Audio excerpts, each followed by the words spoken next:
Hello दोस्त, कैसे हैं सब। उम्मीद है बहुत अच्छे होंगे और अच्छे से आप सभी की तैयारी चल रही होगी। मेरे भाई, आपको याद रखना है, एक वर्दी के लिए आपको महीनों की तपस्या करनी है और इस तपस्या में आपको लापरवाही नहीं करनी है। ठीक है। और आपके और अपने वादे के मुताबिक हम लोग आज जीएस की जो है तीसरी क्लास लेकर आ चुके हैं। ठीक है। एसएससी जीडी और आरपीएफ वाले बच्चों के लिए तो आप सभी लोग हमारे साथ बने रहे वीडियो के अंत तक, और हम लोग बिना लेट किए हुए हम लोग आज की क्लास को स्टार्ट करते हैं। ठीक है। आज जीएस की तीसरी क्लास होने वाली है। जहां से हम लोगों ने दूसरी क्लास में जहां तक पढ़ा था उससे क्या आगे आज हम लोग पढ़ने जा रहे हैं। तो सभी लोग ठीक है, ध्यान दें। आज हम लोग पढ़ने वाले हैं इंपॉर्टेंट अवार्ड। जितने भी अवार्ड हैं, महत्वपूर्ण अवार्ड हैं, आज सारे के सारे हम लोग कवर करने वाले हैं। हालांकि हम लोगों ने दूसरी क्लास में इसको पढ़ा भी था, लेकिन हमने कुछ अवार्ड पढ़ाए थे, उसके बाद हमने कहा था कि अगली क्लास में सारे अवार्ड कवर करने का काम किया जाएगा।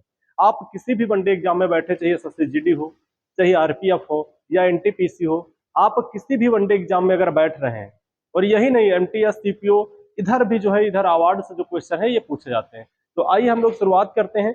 सभी लोग इस क्लास के साथ जरूर जुड़े, ठीक है, और वीडियो के अंत तक जरूर बने रहें। आज हम लोग शुरुआत करने जा रहे हैं अवार्ड की, और सबसे पहला क्वेश्चन आपके सामने दिया गया है, लाल बहादुर शास्त्री राष्ट्रीय पुरस्कार निम्नलिखित वर्षों में से किस वर्ष शुरू हुआ। ठीक है। तो बस ये अवार्ड, इसका मतलब ये नहीं कि बस इतना पढ़ लेना है कौन सा अवार्ड किस क्षेत्र में दिया जाता है। आपको ये भी पूछा जाएगा किसके द्वारा दिया जाता है, किस संस्था के द्वारा दिया जाता है, या इसकी शुरुआत कब की गई थी। ठीक है। तो आपको याद रखना है, लाल बहादुर शास्त्री पुरस्कार जो है ये किस वर्ष शुरू हुआ है, तो इसको याद रखना है 1999 में इसकी शुरुआत होती है। ठीक है। और आपको ये भी याद रखना है कि 1999 में कौन सा भारत में एक ऐतिहासिक युद्ध हुआ था, तो आपको याद रखना है 1999 में आपका हुआ था कौन सा युद्ध, कारगिल का युद्ध हुआ था, इसको भी याद रखना है। तो पंडित जवाहर, कौन सा, लाल बहादुर शास्त्री राष्ट्रीय पुरस्कार 1999 में इसकी शुरुआत होती है।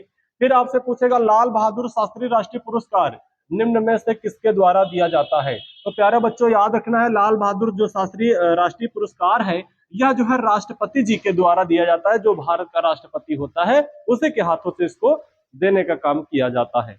अगला क्वेश्चन आपके सामने है, किस वर्ष में, ठीक है, किस वर्ष में के बिड़ला फाउंडेशन द्वारा व्यास सम्मान स्थापित किया गया है। तो सबसे पहले प्यारे बच्चों आपको याद रखना है, जो कि व्यास सम्मान होता है ये किसके द्वारा दिया जाता है।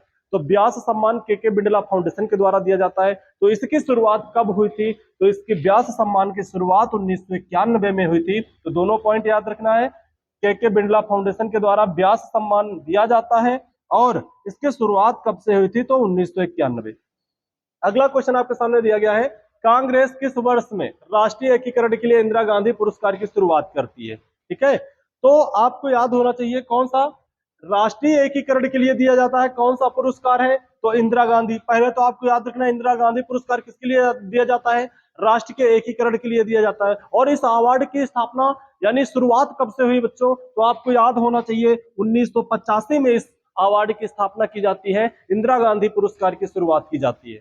तो दोनों पॉइंट याद रखना, इंदिरा गांधी राष्ट्रीय पुरस्कार एकीकरण के लिए, ठीक है, राष्ट्रीय एकीकरण के लिए, और किस के द्वारा कब से इसकी शुरुआत हुई थी, तो 1985 में। अगला क्वेश्चन है, बीसी राय पुरस्कार। आपसे पूछा, ये कई बार अभी एसएससी जीडी में भी पूछा गया था, पिछली जीडी में पूछा गया था कि बीसी राय पुरस्कार किस क्षेत्र में दिया जाता है। तो प्यारे भाइयों, याद रखना है आप सभी को कि बीसी राय जो पुरस्कार होता है वह चिकित्सा के क्षेत्र में दिया जाता है। और ये सारे के सारे क्वेश्चन बहुत ही महत्वपूर्ण है। ठीक है। और इनके नोट्स आप बनाते हुए चलिए, आज आप बात मानिए और इनके नोट्स बनाते हुए चलिए। जब आपका एग्जाम का समय आएगा ना, उसके 15 दिन पहले इन नोट्सों को एक बार पलट के देख लेना है।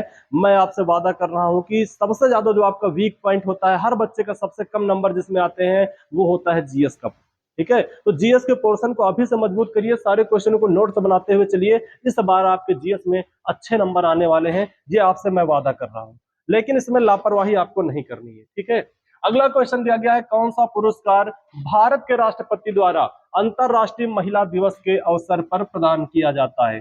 पहले तो याद रखना है कौन सा पुरस्कार है, ठीक है, भारत के राष्ट्रपति द्वारा दिया जाता है। कब, अंतरराष्ट्रीय महिला दिवस के अवसर पर दिया जाता है। तो आपको याद रखना है कि अंतरराष्ट्रीय महिला दिवस के अवसर पर दिया जाता है ना, अंतरराष्ट्रीय महिला दिवस के अवसर पर दिया जाता है तो नारी शक्ति पुरस्कार दिया जाता है। महिला दिवस पर दिया जाएगा तो महिलाओं के नाम पर ही दिया जाएगा ना, तो इसको जरूर याद रखना है। अंतरराष्ट्रीय महिला दिवस पर प्रदान करने वाला कौन सा पुरस्कार प्रदान किया जाता है, तो नारी शक्ति पुरस्कार। प्यारे भाइयों, इसको याद रखना है। अगला क्वेश्चन है देवी अहिल्याबाई पुरस्कार किसको दिया जाता है? तो जो देवी अहिल्याबाई पुरस्कार है, आपको पता है अहिल्याबाई कौन थी? एक महिला थी। तो देवी अहिल्याबाई पुरस्कार है, यह केवल महिलाओं को और पारंपरिक कलाओं के उत्कृष्टता के लिए दिया जाता है। पहले तो याद रखना है सिर्फ महिलाओं को, वो किस क्षेत्र में? पारंपरिक कलाओं के उत्कृष्टता के क्षेत्र में। ठीक है। अगला क्वेश्चन है राष्ट्रीय वीरता पुरस्कार। तो आपको याद रखना है राष्ट्रीय वीरता पुरस्कार कितने श्रेणी में प्रदान किया जाता है? तो प्यारे बच्चों याद रखना है यह 7 श्रेणियों में प्रदान किया जाता है। और वर्ष, अगला क्वेश्चन है वर्ष 1922 में स्थापित डॉक्टर अंबेडकर पुरस्कार। ठीक है, पहले तो याद रखना है कब? 1992 पूछेगा डॉक्टर अंबेडकर पुरस्कार की स्थापना कब हुई? तो 1992 में। फिर आपसे पूछेगा डॉक्टर अंबेडकर पुरस्कार किसके लिए दिया जाता है? तो यह सामाजिक, ठीक है, सामाजिक समझ और कमजोर वर्गों के उत्थान के लिए। भीमराव अंबेडकर ने किसका उत्थान किया था? दबे कुचले लोगों का, कमजोर लोगों का उत्थान के लिए संविधान बनाया, आरक्षण को बनाया। ठीक है, वही चीज यहाँ पर कही आ रही है कि डॉक्टर अंबेडकर पुरस्कार सामाजिक समझ और कमजोर वर्गों के उत्थान के लिए, उनको ऊपर उठाने के लिए दिया जाता है। आपसे पूछेगा कि बताओ कमजोर वर्गों को कौन सा पुरस्कार दिया जाता है? तो प्यारे बच्चों आपको याद रखना है भीमराव अंबेडकर पुरस्कार। अगला क्वेश्चन है कालिदास सम्मान। कालिदास सम्मान जो है ये किस क्षेत्र में दिया जाता है? तो कालिदास जो सम्मान है यह रंगमंच के क्षेत्र में दिया जाता है। बच्चों इसको याद रखना है, कालिदास सम्मान रंगमंच के क्षेत्र में दिया जाता है। अगला क्वेश्चन आपके सामने दिया गया है किस वर्ष में राष्ट्रीय फिल्म पुरस्कार, किस वर्ष में राष्ट्रीय फिल्म पुरस्कार की स्थापना की गई? तो राष्ट्रीय फिल्म पुरस्कार की स्थापना जो होती है वो 1954 में की जाती है। ये क्वेश्चन बहुत ज्यादा पूछा गया है कि राष्ट्रीय फिल्म पुरस्कार की स्थापना 1954। फिर पूछेगा राष्ट्रीय फिल्म पुरस्कार कितने वर्गों में दिया जाता है? तो राष्ट्रीय फिल्म पुरस्कार जो है बच्चों यह 3 क्षेत्रों में दिया जाता है।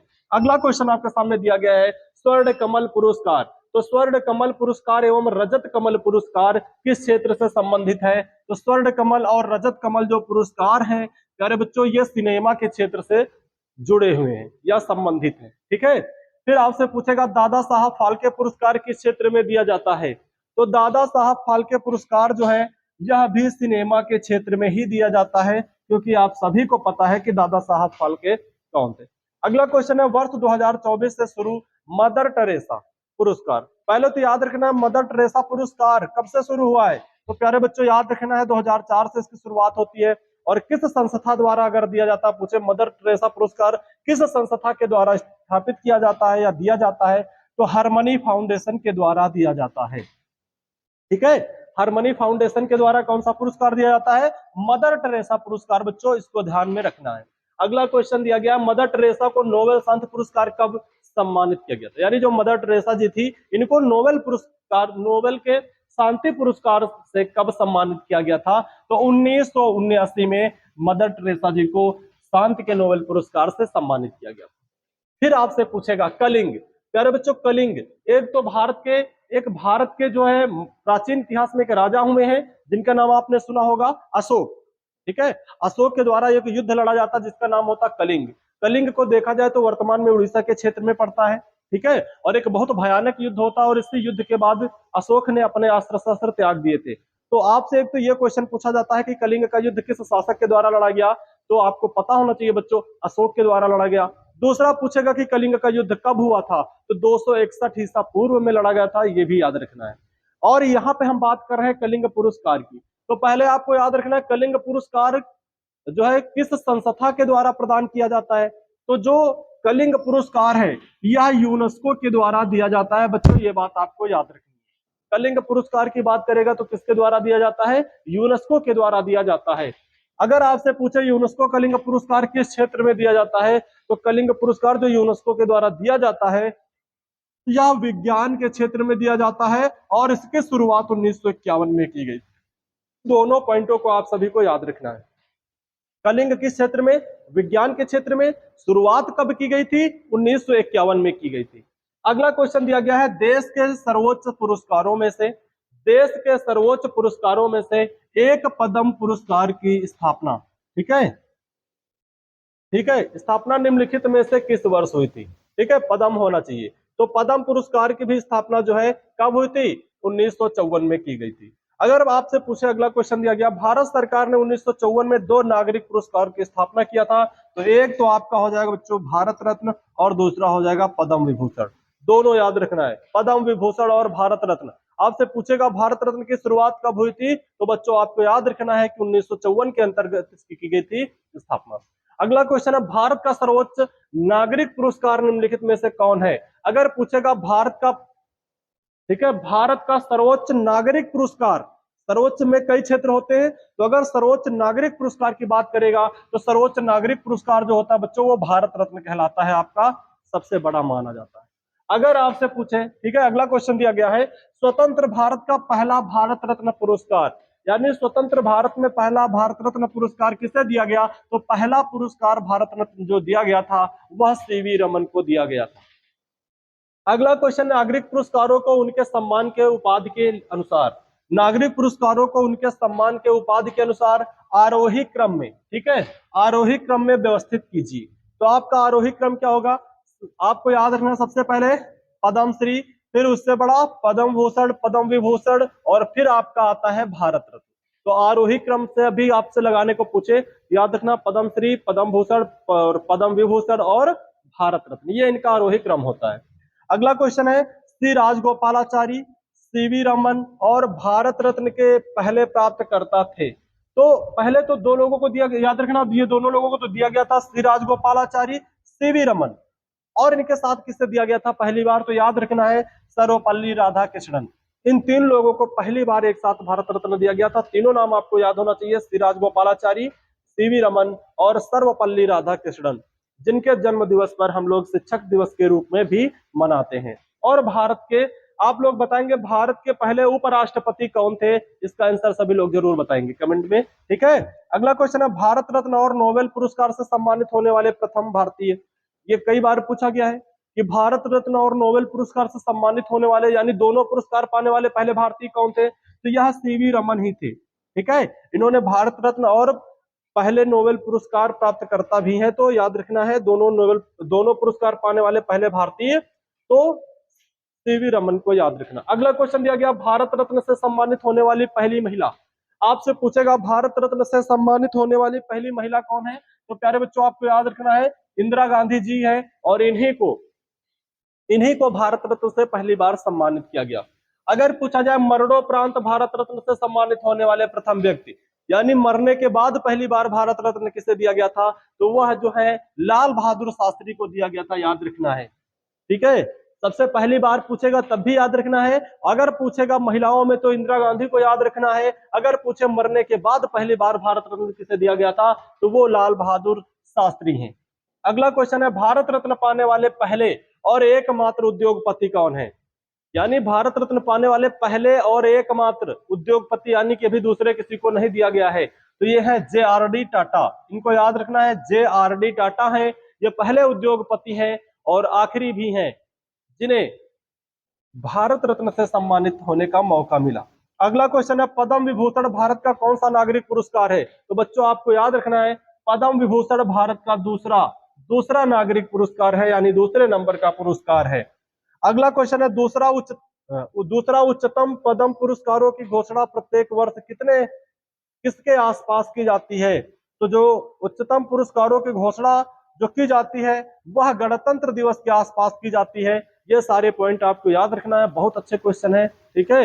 इनको आसान न मत समझिए, जिस समय आपके पेपर में आएंगे तब इन क्वेश्चनों की अहमियत आपको पता रहेगी, ठीक है, तब इनकी अहमियत पता आएगी कि कौन से ये क्वेश्चन है। इसलिए बने रहिए और अच्छे से इनको नोट्स जरूर बनाते रहिए। तो याद रखना, उच्चतम पुरस्कारों की घोषणा किसके लगभग की जाती है, तो गणतंत्र दिवस के आसपास की जाती है।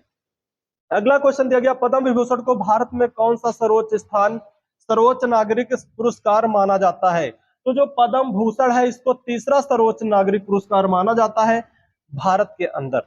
अगला क्वेश्चन आपके सामने दिया गया, सरकारी सेवकों द्वारा प्रदान की गई सेवा सहित, संहिता होना चाहिए, ठीक है, सरकारी सेवकों द्वारा प्रदान की गई सेवा सहित किसी भी क्षेत्र में, ठीक है, सहित किसी भी क्षेत्र में उत्कृष्ट सेवा के लिए कौन सा पुरस्कार दिया जाता है, सरकारी सेवकों द्वारा प्रदान की गई किसी सेवा में, ठीक है, सेवा सहित किसी क्षेत्र में उत्कृष्ट के लिए कौन सा पुरस्कार दिया जाता है, तो बच्चों आपको याद रखना है सरकारी सेवाओं में आपको दिया जाता है पद्म श्री पुरस्कार, फिर आपसे पूछेगा पद्मश्री कौन सा सर्वोच्च नागरिक पुरस्कार है, तो पद्मश्री यह चौथे नंबर का सर्वोच्च नागरिक पुरस्कार है। ये भी पॉइंट आपको याद रखना है, इसीलिए हमने आपको आरोही क्रम भी दिखा दिया है। अगला क्वेश्चन है पद्म विभूषण पुरस्कार प्राप्त करने वाले पहले खिलाड़ी। अगर पूछा जाए पद्म विभूषण प्राप्त करने वाले पहले खिलाड़ी तो विश्वनाथ आनंद, और आप सभी लोग बताएंगे विश्वनाथ आनंद कौन सा खेल खेलते थे, इसका आंसर आप लोग कमेंट में जरूर बताएं। अगला क्वेश्चन है पद्मश्री से सम्मानित होने वाले पहले एथलीट। तो पद्मश्री से सम्मानित होने वाले पहले एथलीट की बात करें तो वो हो जाएंगे मिल्खा सिंह। यार बच्चों आप सभी लोग मिल्खा सिंह को जानते हैं। मिल्खा सिंह से जब भारत सरकार ने कहा कि आपको बताइए क्या चाहिए सरकार की तरफ से, जब ये जीत के आए थे, ठीक है, रनिंग जब जीत के आए थे पाकिस्तान के, क्या नाम था, शोएब अख्तर, हाँ, ऐसे करके एक पाकिस्तान के एथलीट होते उनको हरा के आए थे। तो इन्होंने कहा हमें सरकार से कुछ नहीं चाहिए, और हमारी जीत की खुशी में भारत सरकार से हमारी एक अपील है, अनुरोध है कि भारत, पूरे संपूर्ण भारत में एक दिन की इस खुशी के माहौल में एक दिन की छुट्टी एक साथ कर दी जाए। तो मिल्खा सिंह की बात जो है उस समय तत्कालीन प्रधानमंत्री पंडित जवाहरलाल नेहरू ने भी माना, ठीक है, उन्होंने संपूर्ण भारत में मिल्खा सिंह की जीत की खुशी में एक दिन के लिए छुट्टी कर दी थी। तो ये वाला जो पुरस्कार है पद्मश्री से सम्मानित होने वाले पहले एथलीट, ये गौरव भी मिल्खा सिंह को प्राप्त है, इसको भी याद रखना है, ठीक है। आपको बताना है मिल्खा सिंह के कौन कौन से उपनामों से जाना जाता है, इसका आंसर भी आपको कमेंट बॉक्स में बताना है। फिर आपसे पूछा गया अर्जुन पुरस्कार किस क्षेत्र में दिए जाते हैं, तो अर्जुन पुरस्कार जो है बच्चों खेल और उत्कृष्ट प्रदर्शन के लिए दिए जाते हैं, इनको भी याद रखना है। अगला क्वेश्चन आपके सामने दिया गया है अर्जुन पुरस्कार की स्थापना कब हुई थी, तो बच्चों याद रखना है अर्जुन पुरस्कार की स्थापना 1961 के ईस्वी में की गई थी। अगर आपसे पूछे अर्जुन पुरस्कार के लिए पात्र होने के लिए किस खिलाड़ी को अंतरराष्ट्रीय स्तर पर कितने वर्षों तक उत्कृष्ट प्रदर्शन करना चाहिए, तो इसका पात्र बनने के लिए आपको 4 साल, कम से कम 4 साल उत्कृष्ट प्रदर्शन करना होगा, तब आपको अर्जुन पुरस्कार प्राप्त करने का गौरव हासिल हो सकता है। अगला क्वेश्चन है अर्जुन पुरस्कार निम्नलिखित केंद्रीय मंत्रालय द्वारा दिया जाता है। तो आपको याद रखना चाहिए जो अर्जुन पुरस्कार है यह युवा युवा और खेल मंत्रालय, ठीक है, युवा कार्यक्रम और खेल मंत्रालय के द्वारा दिया जाता है। तो सारी चीजें याद रखना है। अर्जुन पुरस्कार 1961 में स्थापना होती है, किसके द्वारा दिया जाता है, तो युवा कार्यक्रम खेल मंत्रालय के द्वारा दिया जाता है। और किसी भी खिलाड़ी को प्राप्त करने के लिए कम से कम 4 साल उत्कृष्ट प्रदर्शन करना होगा, तब वह इसका जो है इस सम्मान को प्राप्त कर सकता है। अगला क्वेश्चन है 1985 में द्रोणाचार्य पुरस्कार के प्रथम प्राप्तकर्ता कौन थे, तो याद रखना है ओ एम नाडियार, ठीक है, ये 3-4 लोगों को दिया गया था, देख लो, एक है ओ एम नाडियार, और एक है ओम प्रकाश भारद्वाज, और एक है भालचंद्र भास्कर भागवत। इन लोगों को पहली बार 1985 में द्रोणाचार्य पुरस्कार दिया गया था। इन तीनों नामों को आप सभी को याद रखना है। अगला क्वेश्चन दिया गया खेल रत्न पुरस्कार जिसे आधिकारिक तौर पर, बहुत बढ़िया क्वेश्चन है, खेल रत्न पुरस्कार जिसे आधिकारिक तौर पर मेजर ध्यानचंद खेल रत्न पुरस्कार के रूप में जाना जाता है, तो अब याद रखना है अब इसका नया नाम क्या रख दिया गया है, ठीक है, नहीं, इसका पुराना नाम क्या था। बहुत बढ़िया क्वेश्चन है, ठीक है, आपको बताना है खेल रत्न पुरस्कार जिसे आधिकारिक तौर पर मेजर ध्यानचंद खेल रत्न पुरस्कार के रूप में जाना जाता है, इसका पुराना नाम क्या हुआ करता था बच्चों, तो इसका यहाँ पर होना चाहिए पुराना नाम, तो आप लिख लेना इसका पुराना नाम जो है, ठीक है, पुराना नाम जो इसका है वह राजीव गांधी खेल रत्न पुरस्कार हुआ करता था। अब इसी का नाम जो है आप सभी को याद रखना है मेजर ध्यानचंद रख दिया गया है। अगर आपसे पूछे खेल रत्न पुरस्कार प्रतिवर्ष किसके द्वारा दिए जाते हैं, तो युवा मामले और खेल मंत्रालय के द्वारा दिए जाते हैं। अगला क्वेश्चन है राजीव गांधी खेल रत्न पुरस्कार कब स्थापित किया गया था, तो बच्चों याद रखना है राजीव गांधी खेल रत्न पुरस्कार 1991 और 92 में स्थापित किया गया था। राजीव गांधी खेल रत्न पुरस्कार के प्रथम प्राप्तकर्ता कौन थे, तो राजीव गांधी खेल रत्न के प्रथम प्राप्तकर्ता विश्वनाथ आनंद जी थे। ये बहुत ही महत्वपूर्ण है, विश्वनाथ आनंद जी को याद रखना।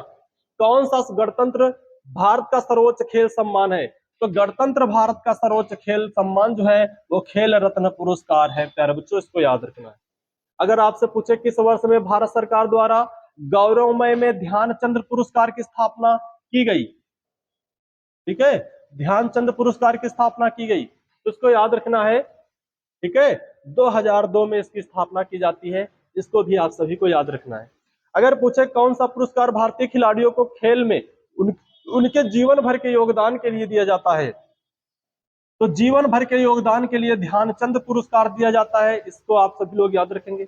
अगर आपसे पूछे राजीव गांधी खेल रत्न पुरस्कार प्राप्त करने वाली पहली महिला, पुरुषों में तो आप सभी को अभी पढ़ ही लिया है, अगर महिलाओं में पूछेंगे तो याद रखना है कर्णम मल्लेश्वरी जी हैं, जिनको राजीव गांधी खेल रत्न पुरस्कार पहली बार दिया गया था। अगर पूछे पाली उमरीगर, ठीक है, पाली उमरीगर पुरस्कार निम्नलिखित में से किस खेल से संबंधित है, तो पाली उमरीगर जो पुरस्कार है यह क्रिकेट से संबंधित है। और आप सभी लोग कमेंट में बताएं कि किसका किसका जो फेवरेट खेल है वो क्रिकेट है। ठीक है, इसका आंसर सभी लोग बताएंगे। और कितने लोग पाली उमरीगर पुरस्कार के विषय में पहले से जानते थे, और शायद ही आप में से कुछ ही बच्चे हो जो इससे पहले इसको पढ़ रखा हो कि जो पाली उमरीगर पुरस्कार है ये किस क्षेत्र में दिया जाता है, तो क्रिकेट के खेल में दिया जाता है। आप लोग बताएं किसको पहले से पता था। ठीक है, अगला क्वेश्चन है 3 बार पाली उमरीगर पुरस्कार प्राप्त करने वाले एकमात्र भारतीय क्रिकेटर कौन है। ये पाली उमरीगर जो पुरस्कार है 3 बार उनको दिया गया है, तो ये प्राप्त करने वाले मात्र एक खिलाड़ी हैं जिनको 3 बार दिया गया है, वो आप सबके फेवरेट हैं, विराट कोहली जी। ठीक है, तो ये आपसे पूछेगा कि पाली उमरीगर जो पुरस्कार है किस खिलाड़ी को यानी किस क्रिकेटर को 3 बार प्राप्त हो चुका है, तो आप सबके फेवरेट विराट कोहली हैं। विराट कोहली से आप सभी लोग परिचित हैं। अगला क्वेश्चन है सीके नायडू कब निम्नलिखित खेलों में से किसके साथ जुड़ा हुआ है। सीके नायडू कब, ठीक है, सीके नायडू जो है यह भी क्रिकेट से ही संबंधित है, इसको भी याद रखना है। अगर पूछा साहित्य अकादमी पुरस्कार किस वर्ष स्थापित किया गया था, तो जो साहित्य अकादमी पुरस्कार है यह 1954 में स्थापित किया गया था, इसको याद रखना है। और साहित्य अकादमी जो पुरस्कार है भारत का सर्वोच्च सम्मान है जो साहित्य के क्षेत्र में दिया जाता है। या आपसे पूछा साहित्य के क्षेत्र में सर्वोच्च सम्मान कौन सा है, तो आपको याद रखना है साहित्य अकादमी। ठीक है, अगला क्वेश्चन है कौन अंग्रेजी में साहित्य अकादमी पुरस्कार से सम्मानित होने वाले पहले लेखक हैं। ठीक है, आर.के. नारायण। आप सभी को याद रखना है अंग्रेजी के साहित्य में साहित्य अकादमी पुरस्कार से सम्मानित होने वाले पहले व्यक्ति कौन है, तो अंग्रेजी के क्षेत्र में कौन है, आर.के. नारायण जी हैं, इनको याद रखना है। अगर पूछे किस भारतीय शहर में साहित्य अकादमी पुरस्कार का मुख्यालय स्थित है, तो भारत का जो राजधानी है नई दिल्ली। ठीक है, तो साहित्य अकादमी पुरस्कार का जो मुख्यालय बनाया गया है वो नई दिल्ली के अंतर्गत बनाया गया, इसको बच्चों सभी लोगों को याद रखना है। अगर आपसे पूछे वर्ष 1955 में, ठीक है, अगर आपसे पूछे कि वर्ष 1955 में साहित्य के लिए, ठीक है, साहित्य अकादमी पुरस्कार से सम्मानित होने वाले पहले लेखक कौन से थे, तो पहले लेखक बच्चों आप सबके फेवरेट माखन लाल चतुर्वेदी जी हैं, जिनको पहली बार साहित्य अकादमी पुरस्कार 1955 में दिया गया था। और साहित्य के लिए कितने भाषाओं में साहित्य अकादमी पुरस्कार दिया जाता है, तो साहित्य के लिए 24 भाषाओं में साहित्य अकादमी पुरस्कार प्रदान किया जाता है। ये बहुत इंपॉर्टेंट क्वेश्चन है, साहित्य अकादमी पुरस्कार 24 भाषाओं में दिया जाता है, इसको याद रखना है। अगर आपसे पूछे भारत के सर्वोच्च साहित्य पुरस्कारों में से एक ज्ञानपीठ पुरस्कार की शुरुआत किस वर्ष की गई थी, तो याद रखना है ज्ञानपीठ पुरस्कार की शुरुआत 1961 ईस्वी में की गई थी। अगर पूछे ज्ञानपीठ पुरस्कार निम्नलिखित में से किस क्षेत्र में उत्कृष्टता के लिए दिया जाता है, तो साहित्य के क्षेत्र में अच्छा प्रदर्शन करने वालों को ज्ञानपीठ पुरस्कार से भी सम्मानित किया जाता है। अगर आपसे पूछे भारतीय ज्ञानपीठ पुरस्कार से प्राप्त करने वाले पहले लेखक, तो मलयालम भाषा साहित्य में इसको प्राप्त किए थे, इसको याद रखना है।